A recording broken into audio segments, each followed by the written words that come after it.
kira ada PR-PR yang mesti diselesaikan ya. Kalau tadi kita ngobrol dari sana, cerita apa yang menjadi tuntutan masyarakat ya. Kalau masyarakat bilang dulu mesti direform, pemerintahnya mesti bebas KKN, hari ini effortnya mulai ada.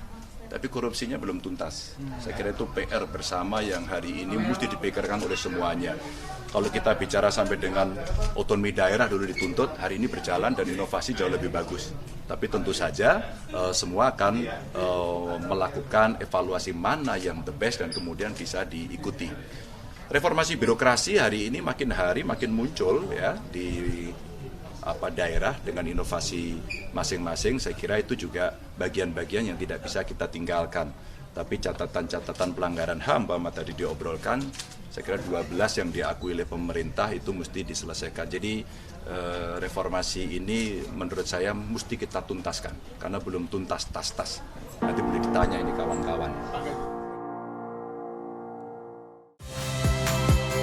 Saya Nitya Anissa, saksikan program-program Kompas TV melalui siaran digital, pay TV, dan media streaming lainnya. Kompas TV, independen, terpercaya.